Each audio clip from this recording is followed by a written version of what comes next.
بسم اللہ الرحمن الرحیم، الحمدللہ رب العالمین والصلاة والسلام علی خاتم النبیین۔ ناظرین محترم، السلام علیکم ورحمۃ اللہ وبرکاتہ۔ پروگرام سیرت النبی صلی اللہ علیہ وآلہ وسلم کے ساتھ آپ کا میزبان ڈاکٹر محمود غزنوی اور ہم سب کے پسندیدہ اسکالر جناب شجاع الدین شیخ حاضر خدمت ہے۔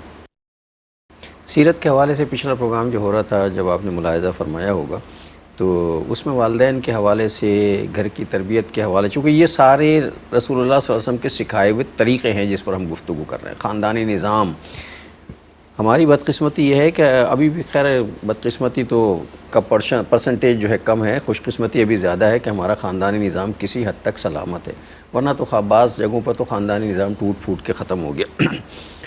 تو اس تربیت کے حوالے سے بات ہو رہی تھی پچھلے پروگرام میں، اور شجاع صاحب نے بڑی تفصیل سے اس پہ گفتگو بھی کی تھی۔ اور چونکہ میں نے آپ سے پچھلے پروگرام میں بھی کہا تھا کہ موسم کے اثرات جو ہیں وہ مزاجوں پر اثر انداز ہیں، تو یہ جو اس طرح کے مسائل پیدا ہو رہے ہیں نا ہمارے ساتھ کھنکارنے کے اور اس کے اور شجاع صاحب کے ساتھ، تو ذرا اسے ہمیں معاف کر دیجیے گا، اس نے کہ اس پہ ہمیں اختیار نہیں ہے، اور بہرحال اللہ تعالیٰ جو ہے خیر کا معاملہ فرمائیں گے۔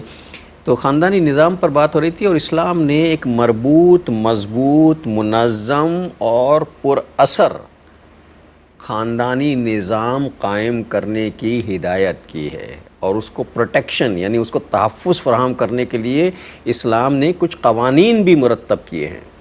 اسلام وہ واحد ملک ہے، اسلام جو ہے وہ واحد دین ہے، ملک کہہ رہا ہوں، واحد دین ہے جس میں رشتوں کو بیان کیا گیا ہے۔ خود اللہ تعالیٰ کی طرف سے احکامات میں حکم ہے کہ رشتے کون کون سے ہیں۔ دوسرے کسی نظام میں آپ کو خاندانی رشتے نہیں پتہ چلیں گے کون سے ہوں گے، تو اس کا مطلب ہے کہ خاندان کی کوئی اہمیت ہے، اور خاندان کی اہمیت کا مطلب ہے کہ اللہ تعالیٰ معاشرے میں کوئی تبدیلی لانا چاہتا ہے اور کس قسم کا معاشرہ تشکیل دینا چاہتا ہے۔ شجاع صاحب کی طرف چلتے ہیں، پچھلے پروگرام کا ریکیپ لیتے ہیں، پھر آگے کی طرف چلیں گے۔ السلام علیکم۔ وعلیکم السلام ورحمۃ اللہ وبرکاتہ۔ کیسے مزاج ہیں آپ کے؟ مزاج بس موسم کے تو شدید ہیں، اثرات ابھی ہمارے وہ ادھر بھی ہیں، پتہ چل گئے ہوں گے۔ اللہ تعالیٰ عافیت کا معاملہ، آسانی کا معاملہ رکھے، خیر کا معاملہ رکھے۔ بسم اللہ الرحمن الرحیم، اللہم صلی وسلم علی نبینا محمد، رب اشرح لی صدری ویسر لی امری واحلل عقدۃ من لسانی یفقہوا قولی واجعل لی وزیرا من اہلی، آمین یا رب العالمین۔ ڈاکٹر صاحب، جیسا کہ آپ نے فرمایا کہ ہم پچھلے پروگرام میں کچھ خاندانی معاملات کے حوالے سے بھی کلام کر رہے تھے۔ بات شروع تو ہوئی تھی توبہ کے تعلق سے، پھر یہ ذکر آیا تھا کہ بندے اللہ کی نافرمانیوں میں مبتلا ہوتے ہیں تو پھر اللہ کی طرف سے مصائب اور عذاب آتے ہیں۔ مصائب کا حل یہ ہے کہ اللہ کی طرف رجوع کیا جائے، اور اجتماعی مصائب ہیں تو توبہ بھی اجتماعی طور پر کرنا ہوگی۔ البتہ اکثر مرتبہ انسان خالق کی نافرمانی پر اتر آتا ہے اور اس کی شکر گزاری نہیں کرتا۔ پھر یہ ذکر بھی آیا تھا کہ دعا کا ہمارے دین نے تقاضا کیا، دعا مانگنے کا اللہ تعالیٰ مطالبہ فرماتا ہے، اور وہ لوگ جو اللہ سے مانگتے نہیں ہیں وہ ذلیل ہو کر جہنم میں داخل ہوں گے۔ یہ ذکر بھی آیا کہ انسان اپنی اوقات کو تو دیکھے، یعنی ایک قطرے کے معمولی جز سے اللہ نے بندے کی تخلیق کے عمل کو شروع کیا۔ یہ درجہ بدرجہ تخلیق کا مرحلہ کیسے آگے بڑھتا ہے، ایمبریولوجی کی فیلڈ ہے سائنس کے اندر، جس میں ڈسکشن کیا جاتا ہے، اور قرآن کریم نے بھی تخلیق انسانی کے مراحل کا تذکرہ درجہ بدرجہ کیسے ہوئی یہ بار بار قرآن پاک میں ذکر ہمیں ملتا ہے۔ پھر ذکر آیا تھا ایک حدیث مبارک کے تعلق سے کہ من لم یشکر الناس لم یشکر اللہ، جو بندوں کا شکریہ ادا نہیں کرتا وہ اللہ کا شکر گزار بھی نہیں ہوتا۔ پھر اس ذیل میں ماں باپ کے حوالے سے کلام شروع ہو گیا۔ 5 مرتبہ قرآن کریم میں اللہ تعالیٰ نے اپنے حق کے فوراً بعد ماں باپ کے حق کو بیان فرمایا۔ پھر اس ذیل میں یہ بات بھی آئی کہ بندے اکثر اللہ کی ناشکری کر جاتے ہیں، اسی طرح لوگ اکثر ماں باپ کے ساتھ ناشکری کر جاتے ہیں۔ حالانکہ احادیث مبارکہ ہم حوالہ جات دیے کہ ماں باپ تمہارے لیے، حدیث میں آتا ہے، جنت بھی اور جہنم بھی۔ ماں کے قدموں کے پاس جنت، اللہ کی رضا والد کی رضا میں ہے، توجہ دلائے گئی۔ پھر ہم نے اپنے معاشرتی کیفیات کو دیکھا کہ آج بگاڑ اس سطح پر آ رہا ہے کہ بچے ماں باپ سے دور ہو رہے ہیں، ماں باپ کو گھروں سے نکالا جا رہا ہے۔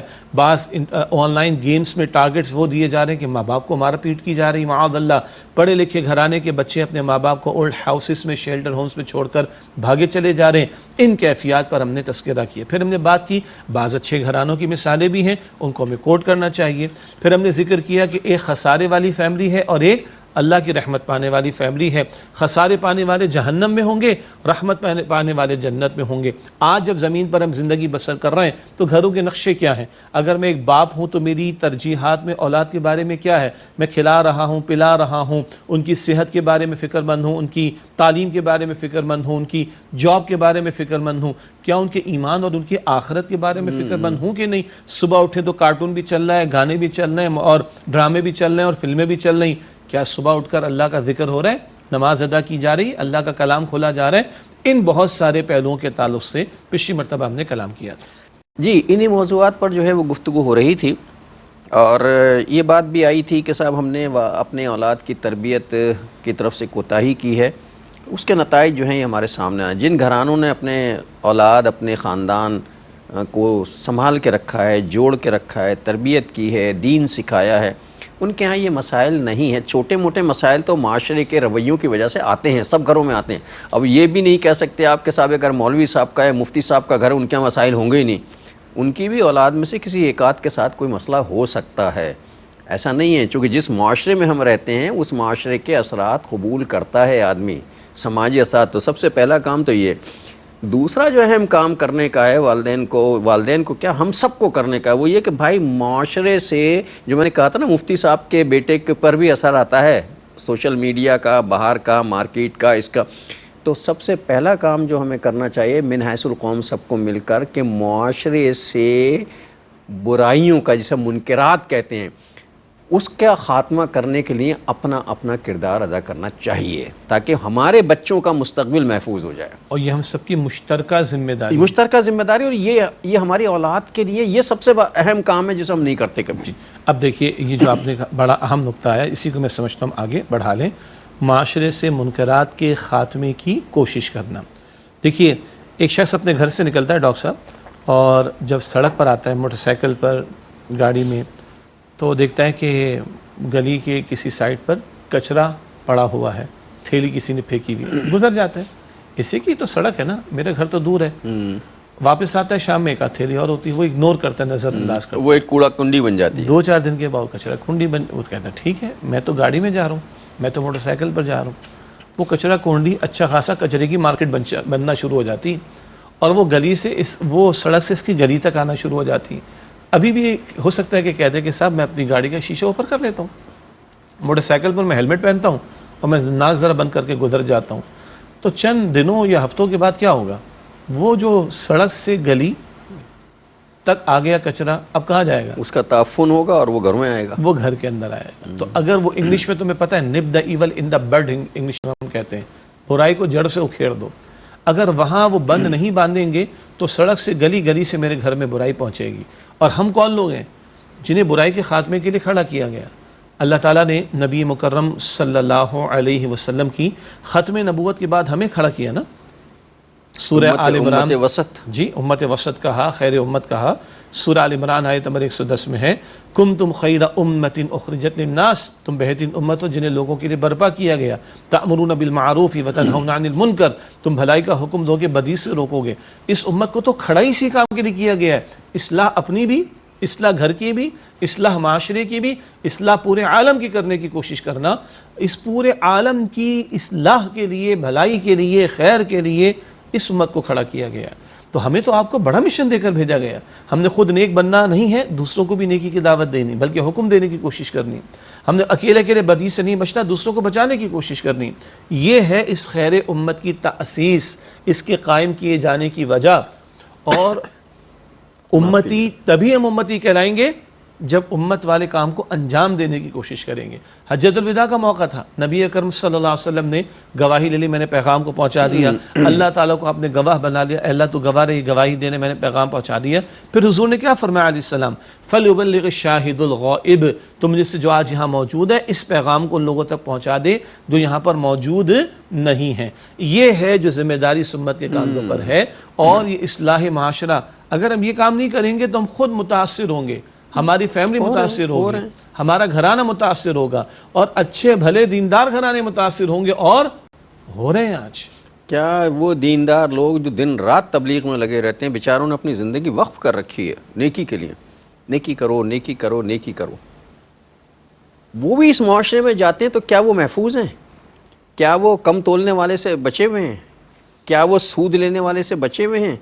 کیا انہیں ذخیرہ اندوز جو ہے وہ چیزیں مہنگے داموں پہ نہیں دیتا؟ کیا معاشرے میں وہ نکلتے ہیں تو صبح جب وہ نماز پڑھ کے اور تلاوت کر کے نکلتے ہیں تو انہیں ایک اریاں سا ہورڈنگ نظر نہیں آتا خواتین کا؟ کیا وہ سڑک معاشرے میں جو برائیاں ہیں اگر آپ اس کا تدارک نہیں کریں گے تو آپ کتنے بھی عبادت گزار ہوں، آپ کی عبادت گزاری میں وہ اخلاص، وہ خلوص اور وہ پاکیزگی پیدا نہیں ہوگی۔ جب وہ گندے معاشرے میں جائیں گے تو وہ آلودہ ہو جائے گی۔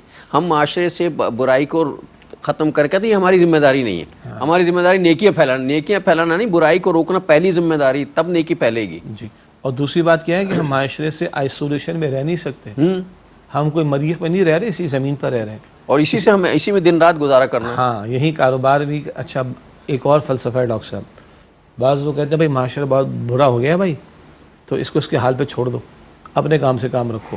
سبحان اللہ، اس اتنے برے معاشرے کے اندر آپ نوکری بھی کرو گے، کاروبار بھی کرو گے، سب کچھ کریں گے، ہاں، اور انہی شرائط پہ کریں گے۔ ہاں، اسی معاشرے میں نوکریاں بھی کر رہے ہو، اسی معاشرے میں کاروبار بھی کر رہے ہو، اسی معاشرے میں چلت پھرت بھی کر رہے ہو، اسی معاشرے میں ویکیشن پلانس بھی بن رہے ہیں، اسی معاشرے کے اندر آؤٹنگ بھی ہو رہی ہے، اسی معاشرے میں ٹریٹ اور دعوتیں بھی ہو رہی ہیں، لیکن جناب اس معاشرے کو اس کے حال پہ چھوڑ دو۔ یہ بھی شیطان کا حربہ ہے کہ وہ بدی کو مٹانے کا جو عمل کرنا ہے نا حق والوں نے، وہ ان کو طرح طرح سے روکنے کی کوشش کرے گا۔ اپنے کام سے کام رکھو، یہ دنیا تو خراب ہو چکی، معاشرہ تو بگڑ چکا، اپنی نیکی اپنا معاملہ رکھو ساتھ ساتھ، یہ بات درست نہیں ہے۔ ایک خلو پھر آگے بات کرتے ہیں۔ السلام علیکم ورحمۃ اللہ وبرکاتہ، ویلکم بیک ناظرین۔ وقفے کے بعد پروگرام سیرت النبی صلی اللہ علیہ وآلہ وسلم میں آپ کا خیر مقدم۔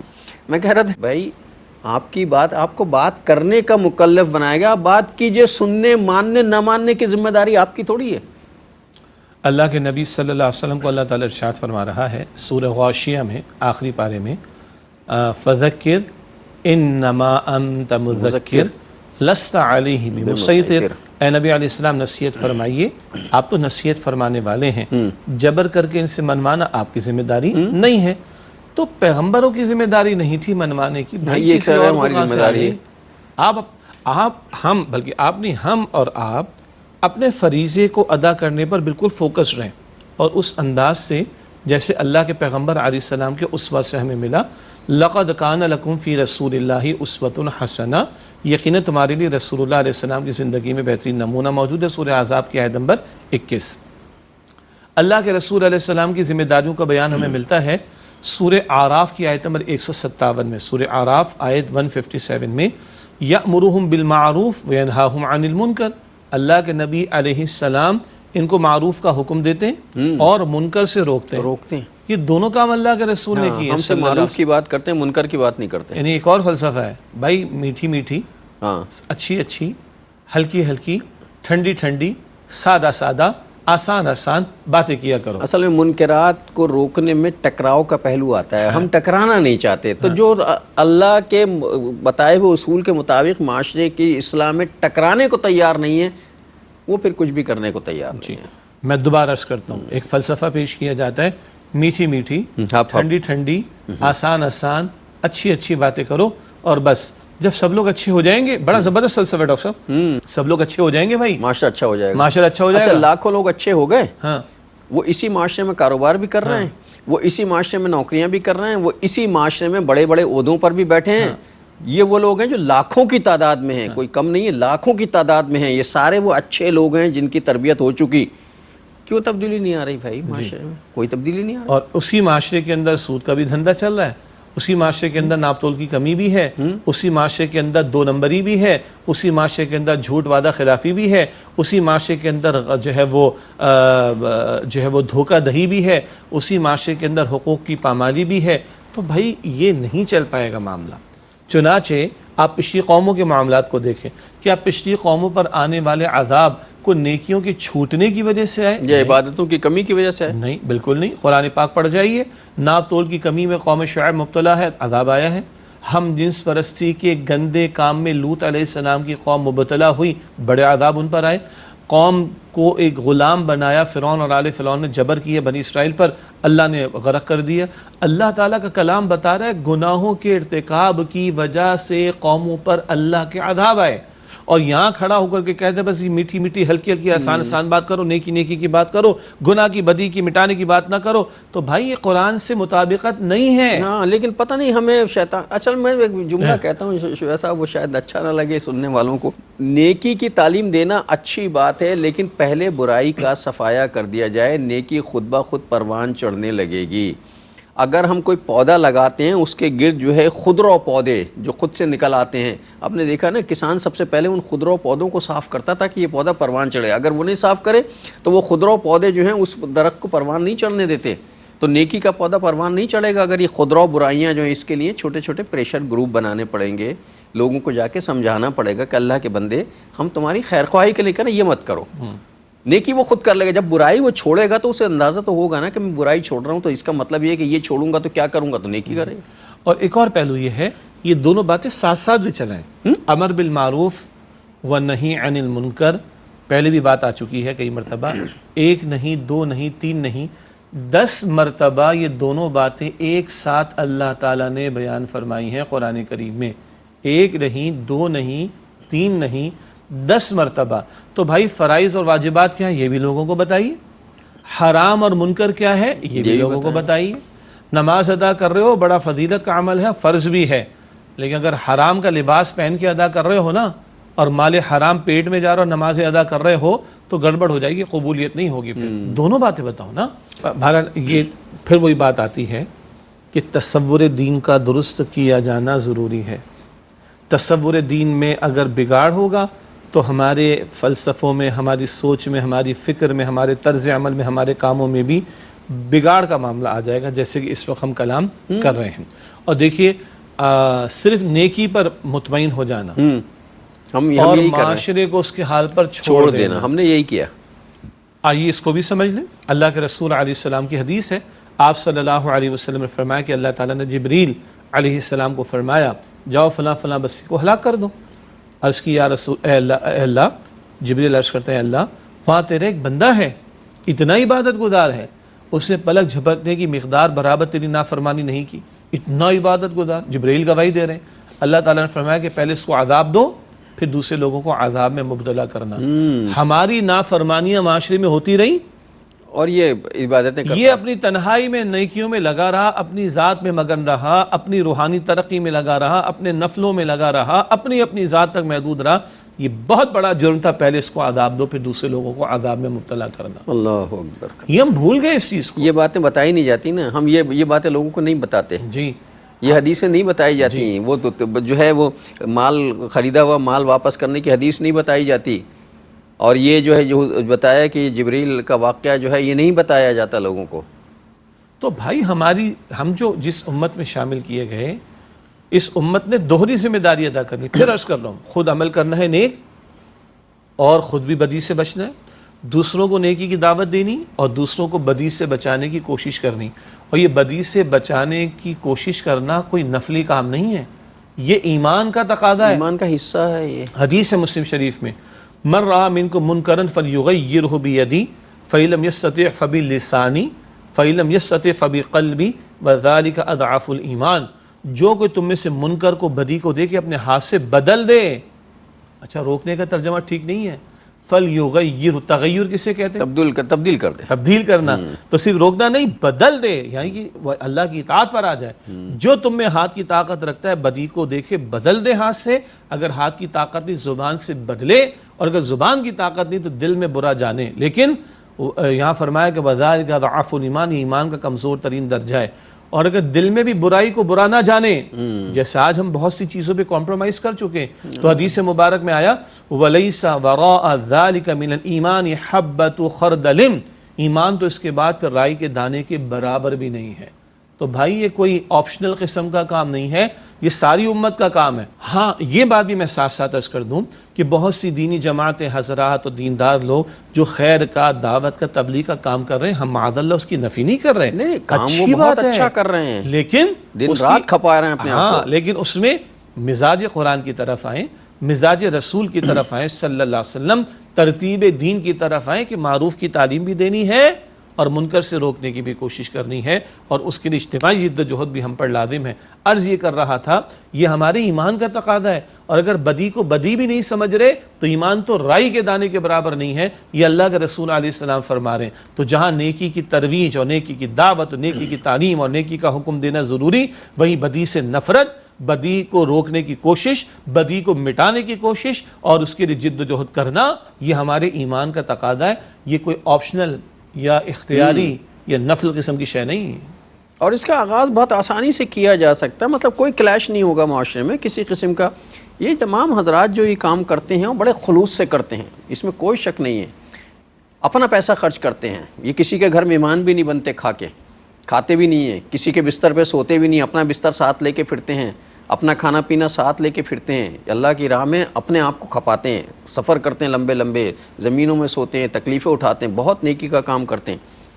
ایک ایسی جماعت بھی تو بننی چاہیے، انہی میں کچھ جماعتیں ایسی بھی ہونی چاہیے جو سب سے پہلا کام یہ کرے کہ مارکیٹوں میں، علاقوں میں جگہ بینر لگائیں جس پہ لکھیں کہ بھائی منکرات کو چھوڑو، دیکھو یار مارکیٹ سے یہ سود کو ختم کرو، دیکھو یار مارکیٹ میں جو کام کر رہے ہو اس میں یہ خریدا ہوا مال واپس کرنے کی شرط جو ہے وہ ہٹا دو، یہ گناہ کا کام ہے، بینر لگائیں، یہ کریں۔ اس کے بعد چھوٹی چھوٹی جماعتیں بڑی محبت کے ساتھ، پیار کے ساتھ لوگوں کی اصلاح کے لیے نکلیں، انہیں بتائیں کہ بھائی دیکھیں اصل کام، یعنی دو ونگ بن سکتے ہیں نا، ایک ونگ وہ بن سکتا ہے جو تبلیغ کر رہا ہو نیکی کی کیا تعلیم، ایک ونگ وہ بن سکتا ہے جو برائی کو روکنے کے لیے نکل سکتا ہے، اور یہ کسی خاص جماعت ہے اس کے لیے مجھ پہ اور آپ پہ بھی یہ فرض ہے کہ ہم یہ کریں۔ یار تھوڑا تھوڑا بھی اگر ہم کریں گے تو ایک وقت آئے گا کہ معاشرے میں تبدیلی کا رجحان پیدا ہونا شروع ہو جائے گا، اور اس کا آغاز یہاں سے ہوگا، اپنے آپ سے مجھے اپنے آپ کو بھی بدی سب سے پہلے خود روکنا پڑے گا، پھر میرے گھر کا معاملہ ہوگا، جی پھر میں جہاں نوکری کرتا ہوں 8-8 10-10 گھنٹے چند لوگوں کے ساتھ ان لوگوں ہوتا سے ہوں، شروع کرنا میں پڑے جن کے ساتھ روزمرہ ڈیل کرتا ہوں ان کے ساتھ، میں مسجد و محلے میں ہوتا ہوں وہاں پر، یہ ہر ایک کے کرنے کا کام ہے، اور یہ پوری امت کے کرنے کا کام۔ اور یہی کام ہم نہیں کرتے، نتیجہ کیا ہوا، ہم ایک طویل عرصہ گزر گیا، پوری عمر ہماری گزر گئی، ہم نے دیکھا کہ لوگوں نے اپنے آپ کو کھپا دیا، اس دنیا سے رخصت ہو گئے، دین کی تعلیم و تبلیغ دیتے ہوئے معاشرے میں کوئی تبدیلی نہیں آ سکی۔ ایک وقفہ لینے پھر آ کے بات کرتے ہیں۔ السلام علیکم ورحمۃ اللہ وبرکاتہ، ویلکم بیک ناظرین، وقفے کے بعد پروگرام سیرت النبی صلی اللہ علیہ وآلہ وسلم میں آپ کا خیر مقدم ہے۔ کوشش کرنا انسان کے اختیار میں ہے، اسے وہ کوشش کرنی چاہیے۔ نیک نیتی اللہ کے یہاں قبول ہوتی ہے، نیک نیتی کے ساتھ کوشش کرنی چاہیے۔ اللہ نیتوں کو دیکھتا ہے کہ یہ آدمی نیت اچھی کر کے نکل رہا ہے باہر، اب یہ جتنی محنت کرتا ہے اس کا رزلٹ آتا ہے یا نہیں آتا ہے، اس کا ذمہ دار یہ میں اور آپ نہیں ہیں۔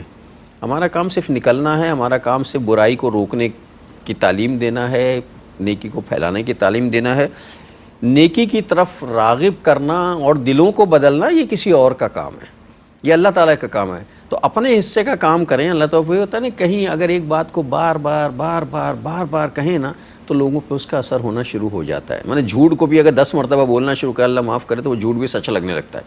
وہ ایک بڑا مشہور سا شعر ہے نا کہ کیا کہوں دیدہ تر، یہ تو میرا چہرہ ہے، سنگ کٹ جاتے ہیں پانی کی جہاں دھار گرے۔ اگر ایک ایک قطرہ ماربل پہ گرے نا ٹک ٹک ٹک ٹک، تو آپ دیکھیں 15 دن کے بعد اس جگہ سوراخ ہونا شروع ہو جاتا ہے۔ بالکل۔ تو اگر ہم برائی کے لیے لوگوں کو موٹیویٹ کریں، یار چھوڑو بھائی، چھوڑو بھائی، چھوڑو، تو ایک وقت ایسا ہے کہ لوگ سوچیں یار اس سے بہتر ہے کہ چھوڑ ہی دو۔ بالکل، یعنی پورے معاشرے میں فضا اگر کریں جی۔ اچھا دیکھیں، میں ایک چھوٹی سی مثال عرض کرتا ہوں۔ وہ یو ایس میں، کینیڈا میں، مغربی معاشروں میں اب کچھ چیزوں میں ہمیں دیکھنا چاہیے کہ انہوں نے جو اختیار کیا ہے معاملہ، اب ہمارے ہوتا ہے نا کہ فلاں چیز کاپی کر لو، فلاں سافٹ ویئر کاپی کر لو، فلاں ایپس جو ہے وہ کاپی کر لو، تو بعض مرتبہ وہاں پہ کاپی رائٹس کا معاملہ آتا ہے۔ تو کسی نوجوان نے بتایا کہ پاکستان سے میں اپنے کزنس کے گیا امریکہ کہ یار یہ مجھے کاپی کر دو، کہ بھائی یہ قانوناً ٹھیک نہیں ہے۔ وہاں پہ یعنی ایک پبلک پریشر اتنا ہے کہ بندہ وہ حرکت نہیں کرتا، تو اس سے کہا ہمارے تو مسئلہ ہی نہیں کا سواری پیدا نہیں ہوتا۔ بہت آخری حد یہ ہوئی کہ اچھا میں کمرے سے نہیں گھر سے باہر جا رہا ہوں، بھائی تیرا اپنا ذمہ ہے، تو نے کاپی کرنی تو کاپی کر، ورنہ ہمارے اس کی گنجائش نہیں بنتی۔ اسی طرح سڑک کو غلط جگہ سے کراس کر لینا، وہاں پہ قوانین بھی ہوتے ہیں اور لوگ بھی اس کا اہتمام کرتے ہیں، تو ایک کراس کرنے والا 100 مرتبہ سوچتا ہے کہ میں کراس کروں کہ نہ کروں، مجھے پبلک کی بھی سننی پڑے گی اور قانون کا بھی فیس کرنا پڑے گا معاملہ۔ قانون تو بعد میں آئے گا، پبلک پہلے آ جائے گی نا۔ تو یہ جس کو آپ اور ہم سوشل پریشر کہتے ہیں نا، پبلک پریشر کہتے ہیں، اس کا بھی امپیکٹ ہوا کرتا ہے۔ تو بہرحال مختصراً یہ ہے کہ اس فریضے کو آج اس امت نے چھوڑا، تبھی ہم ذلت اور رسوائی کا شکار ہیں۔ ایک حدیث مبارک پہلے بھی کئی مرتبہ آ چکی ہے، رسول اللہ صلی اللہ علیہ وسلم نے ارشاد فرمایا، تم لازماً نیکی کا حکم دو گے اور تم لازماً بدی سے روکو گے، اگر تم نے فریضہ انجام نہ دیا تو اندیشہ ہے کہ تم پر اللہ کا عذاب آئے گا، پھر تم دعائیں مانگو گے اور تمہاری دعائیں قبول نہیں ہوں گی۔ یہی موضوع تھا ہمارا جس پہ ہم شروع ہوئے تھے کہ بھائی دعائیں قبول نہیں ہوں گی، ہمیں اپنے اعمال سے توبہ کرنی ہوگی۔ اور یہ جو شجاع صاحب نے کچھ چیزیں بتائیں نا کہ صاحب یہ کچرا نہیں پھینک سکتے آپ سڑک پہ، آپ کاپی نہیں کر سکتے، آپ یہ نہیں کرتے، یعنی اتنی اویئرنیس جس کو ہم کہتے ہیں نا، آگہی ہے۔ میں نے ایک جگہ بھی کچھ دن پہلے جو ہے وہ ایک پوسٹ دیکھی، اس میں تھا کہ ایک جگہ جو ہے بہت اچھی سی پوش جگہ ہے، گاڑی واڑی کھڑی ہوئی ہے، اور اس وہاں ایک ٹاؤن کی طرف سے، ٹاؤن ایڈمنسٹریشن کی طرف سے ایک بورڈ لگا ہوا ہے، اس پہ صرف یہ لکھا ہوا کہ یہاں ایک بہرا بچہ رہتا ہے، گاڑی احتیاط سے چلائیں۔ اللہ اکبر۔ اب میری سمجھ میں پہلے تو نہیں آئی کہ یہ بات کیا ہے۔ انہوں نے کہا جی ہمارے ہاں یہ ہوتا ہے ٹاؤن میں اگر ایک انہیں یہ پتہ چل جائے کہ اس محلے میں ایک بچہ رہتا ہے اور یہ سڑک ہے بیچ میں، تو وہ یہاں لگا جاتے ہیں کہ بھائی احتیاط سے چلائیے، آپ ہارن بجائیں گے تو وہ بچہ سن نہیں سکے گا، نہ جانے ان بچوں میں کون سا بہرا بچہ ہے، تو ہر بچے کا خیال رکھنا ہے۔ تو ہر بچے کا خیال آپ کرو۔ اب بتائیے یہ ہمارے نزدیک اتنی معمولی سی چیز ہے یہ، لیکن یہ معمولی چیز نہیں ہے، یہ معاشرے کے تہذیب یافتہ ہونے کی دلیل ہے۔ اور یہ معاشرہ کس نے سکھایا تھا اتنا تہذیب یافتہ معاشرہ ہونا؟ یہ تو ہماری ہمیں تو اللہ کے پیغمبر صلی اللہ علیہ وسلم نے یہ تعلیم عطا فرمائی نا کہ جب آپ سفر سے آتے یا رات کے وقت ابھی آتے اور حجرہ مبارک میں داخل ہوتے تو سلام کرتے تھے، مگر آواز اتنی درمیانی ہوتی کہ جو سو رہا ہے اس کی نیند میں خلل واقع نہ ہو، اور جو جاگ رہا ہے وہ سن لے تو سلام کا جواب دے دے دوبارہ۔ آپ اپنے حجرہ مبارک میں سفر سے واپسی پر یا رات میں کبھی داخل ہوتے تو سلام اتنی آواز سے، اگر کوئی زوجہ محترمہ سو رہی ہیں تو نیند میں خلل واقع نہ ہو، اور اگر جاگ رہی ہوں تو وہ سلام کا جواب دے دیں۔ اس کو ذرا پورے معاشرے پہ اپلائی کرنے کی کوشش کر لیں۔ ہم بھی تو کبھی رات کو گھروں پر آتے ہیں، معاف کیجیے، ہاں کس طرح کا انداز ہوا کرتا ہے، حالانکہ شاید ہمارے پاس لاک اینڈ کی یعنی چابی بھی ہوگی موجود، اور یا پھر یہ کہ گھر میں کسی کے ساتھ ہم پہلے رابطہ کر چکے ہوں گے، بھئی بچوں نے ہو سکتا ہے کہ صبح جلدی بیدار سب نہیں ہونا ہے تو بچے سو جائیں تو شوہر نے بیوی کو بتا رکھا ہو، تو بیل بجانے کی نوبت نہیں آئے گی، یا فون سے کال کر دی اہلیہ کو کہ بھئی تم جاگ رہی ہو تو تم دروازہ کھول دو تاکہ بچوں کی نیند خراب نہ ہو۔ بہت سادہ سی مثال ہے، اس کو یہاں سے لے کے آپ اپلائی کرتے چلے جائیے اور ذرا غور کیجئے کہ ہم کس قدر لوگوں کے لیے نفع کا باعث بنتے ہیں یا لوگوں کے لیے زحمت کا باعث بنتے ہیں۔ اللہ کے پیغمبر صلی اللہ علیہ وسلم با جماعت نماز ہو رہی امامت فرماتے، خواتین پیچھے آتی تھیں، اگر کسی بچے کے رونے کی آواز آتی تو اللہ کے پیغمبر صلی اللہ علیہ وسلم نماز کو مختصر فرما دیا کرتے تھے کہ بچے کی رونے کی وجہ سے ماں بے قرار نہ ہو جائے۔ کیا پیارا دین ہے۔ ہاں اذان کی آواز ہے تاکہ اطلاع ہو مسلمان معاشرے میں، اور یہ علامت ہے، یہ مسلمانوں کا معاشرہ ہے۔ اللہ کے پیغمبر علیہ السلام جب صحابہ کرام رضی اللہ تعالی عنہ اجمعین کسی علاقے میں کسی مہم پر جاتے، آپ فرماتے کہ صبح ہونے کا انتظار کرنا، اگر اذان کی آواز آ جائے تو یہاں مسلمان رہتے ہیں اقدام نہ کرنا، تو اذان کی آواز تو بلند کی جائے گی، کوئی اجتماعی نوعیت کا معاملہ پیش آئے گا، کوئی اناؤنسمنٹ بھی کر دی جائے گی، باقی تلاوت کا معاملہ ہو، نعت رسول مقبول صلی اللہ علیہ وسلم کو پیش کرنے کا معاملہ ہو، منقبت کے معاملات ہوں، کسی صاحب علم کے بیان کا خطاب کا معاملہ ہو، تو بھائی جو مجلس میں لوگ، محفل میں لوگ موجود ہیں بس ان کو سنانے کا اہتمام کیا جائے۔ یہ سارے عالم کو سنانے کی کیا ضرورت پیش آ گئی ہے؟ اس میں کوئی مکتب فکر کا مسئلہ نہیں ہے، سادہ سی سمجھ میں آنے والی بات ہے۔ دین جو تعلیم دیتا ہے وہ رحمت کا باعث ہے، وہ نعمت کا باعث ہے، وہ زحمت کا باعث نہیں بنتا۔ زحمت ہم خود بناتے ہیں دوسروں کے لیے۔ اصل میں پتہ ہے یہ آپ کے ساتھ بھی شاید ہوا ہو، تو رات کو 11-12 بجے آئے، گلی بند تھی، کرنٹ لگا ہوا تھا، دروازے تک گاڑی نہیں آ سکتی تھی، گاڑی کو باہر پارک کرنا پڑا، اور پروگرام ختم ہونے کا انتظار کیا تو تقریباً 2:30 بج گئے۔ 2:30 بجے گاڑی کو اندر پارک کر کے ایک آدمی سویا تو فجر کی نماز کب پڑھے گا؟ کچھ نہیں کرنا، صرف ایک گاڑی پارک کرنے کے لیے جاگ رہے ہیں کہ یہ ٹینٹ ہٹے گا تو ہم گاڑی پارک کرتے ہیں۔ اور یہ ایک آدمی نہیں، کئی لوگوں نے، کہ کسی کی موٹر سائیکل باہر کھڑی ہوئی ہے، کسی کا گاڑی باہر کھڑی ہوئی ہے، اور حالات آپ کو پتہ ہیں کیسے ہیں، گاڑی کو باہر رات میں چھوڑا نہیں جا سکتا، جی ورنہ صبح کو چوتھائی گاڑی جو ہے غائب ہوگی، ملے گی نہیں۔ اللہ تعالیٰ محفوظ رکھے۔ تو بھائی یہ ان سب چیزوں کے طرف ہم کبھی غور نہیں کرتے کہ ہم کیا کریں؟ بھائی یہ اصلاح معاشرہ ہے اور یہ ہماری ذمہ داری ہے۔ بالکل، اور اسی کام کے لیے اس امت کو کھڑا کیا گیا ہے۔ اچھا، جس امت نے دوسروں کے لیے رحمت بننا ہو، جس کے رسول کو اللہ تعالیٰ کیا فرماتا ہے علیہ السلام، وما ارسلناک الا رحمتا للعالمین، حضور علیہ السلام کو تمام جہان والوں کے لیے رحمت بنا کر بھیجا۔ تو امت کے افراد کا طرز عمل، اچھا صرف یہ ان مذہبی محافل اور مجالس ہی کی بات نہیں، نہیں، شادی بیاہ کی تقریب، شادی بیاہ کی تقریب میں وہ تو بھی اللہ اگر کی رات کو پناہ، ہلڑ وہ بازی کر طوفان بدتمیزی ہوتا ہے، غلط ہے۔ رات کو 2 بجے جو ہے 1:30 بجے بارات آ رہی ہے، اس کے بعد جو دھماکے ہو رہے ہیں، جو فائرنگ ہو رہی ہے، جو پٹاخے چھوٹ رہے ہیں، بچے چیخ چیخ کا ماؤں سے لپٹ جاتے ہیں ڈر کے مارے، بڑے جو ہیں ان کے دل ہل جاتے ہیں، اب بڑے بڑے پٹاخوں کے دھماکے، بالکل پوری بلڈنگیں ہل جاتی ہیں، جی۔ نہ کوئی روکنے والا ہے نہ کوئی منع کرنے والا۔ تو ہم اکراس دا بورڈ بات کر رہے ہیں، یہ حرکتیں جو دوسروں کی اذیت کا باعث بنے، یہ تو ہمارے دین کا منشا نہیں۔ دین تو نعمت ہے، دین تو رحمت ہے، دین تو زحمت سے بچانے کی تعلیم دیتا ہے، نہ کہ ہم دوسروں کے لیے زحمت کا باعث بننے کی کوشش کریں۔ اچھا، مسلمان کی تعریف کیا ہے؟ بچے کو معلوم ہے حدیث مبارک، سلامتی، ہاں مسلمان وہ ہے کہ جس کی زبان اور ہاتھ سے دوسرے مسلمان سلامت رہیں، محفوظ رہیں، محفوظ رہیں، سلامتی ہو ان کی۔ اچھا، اور ہاتھ اور زبان کا ذکر کیوں ہے؟ اس سے کہ اکثر انہی 2 سے زیادہ امکان ہوتا ہے تکلیف کے پہنچائے جانے کا، ورنہ مسلمان کا پورا وجود دوسرے کے لیے سلامتی کا باعث ہو۔ میں آپ کو کہتا ہوں السلام علیکم، آپ مجھے کہتے ہیں وعلیکم السلام، میں محفوظ ہو گیا۔ ہم کیا اعلان کر رہے ہیں دوسرے کے لیے؟ میں اعلان کر رہا ہوں آپ کی ذات میری طرف سے سلامتی میں ہے، آپ کہہ رہے ہیں ہم آپ کی ذات میری طرف سے امن میں سلامتی میں ہے، میں آپ کو کوئی نقصان نہیں پہنچاؤں گا، کوئی تکلیف نہیں پہنچاؤں گا۔ جی۔ تو حدیث میں آ رہا ہے کہ مسلمان وہ ہے کہ جس کی زبان اور ہاتھ سے دوسرے مسلمان محفوظ ہیں، نمبر 1۔ نمبر 2، حدیث میں آیا کہ مومن وہ ہے جس سے دوسرے لوگ امن میں رہیں۔ اللہ کا ایک نام کیا ہے؟ المؤمن، امن دینے والا۔ بندہ مومن بھی دوسرے کے لیے امن کا باعث بنے گا، ظلم کا نہیں، زیادتی کا نہیں، بگاڑ کا نہیں، فساد کا نہیں، زحمت کا نہیں۔ بنیادی حدیثیں بچپن سے یاد ہیں۔ تو مؤمن وہ ہے جس سے دوسرے لوگ امن میں ہوں۔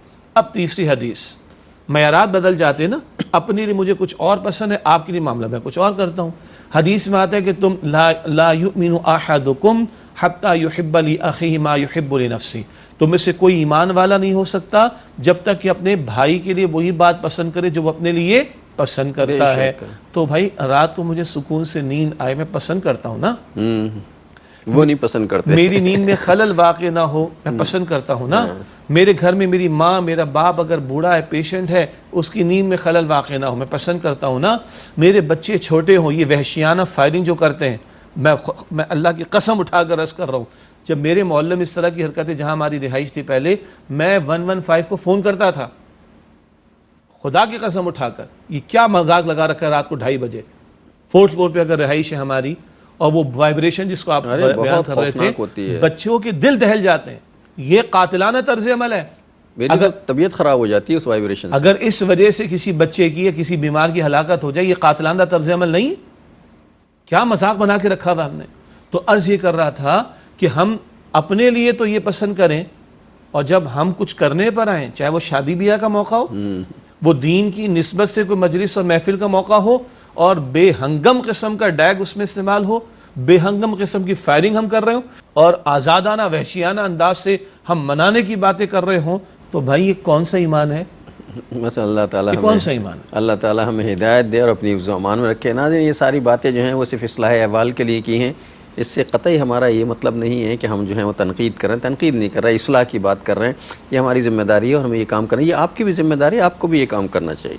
اس کے ساتھ ہی ہمارے آج کے پروگرام کا وقت ختم ہو رہا۔ میں شجاع صاحب سے آج کی حدیث ہدیہ کروا دوں، پھر ہم آپ سے رخصت ہوتے ہیں اگلے پروگرام تک کے لیے۔ نبی اکرم صلی اللہ علیہ وآلہ وسلم نے ارشاد فرمایا، مسلمان کا بھائی ہے، نہ اس پر ظلم کرتا ہے، نہ ظلم ہونے کے لیے کسی کے حوالے کرتا ہے۔ حدیث شریف مکمل ہو گئی۔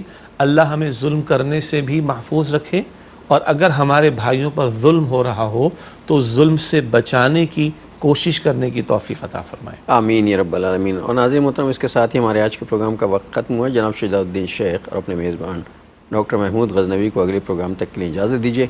اللہ نگہبان، والسلام علیکم ورحمۃ اللہ وبرکاتہ۔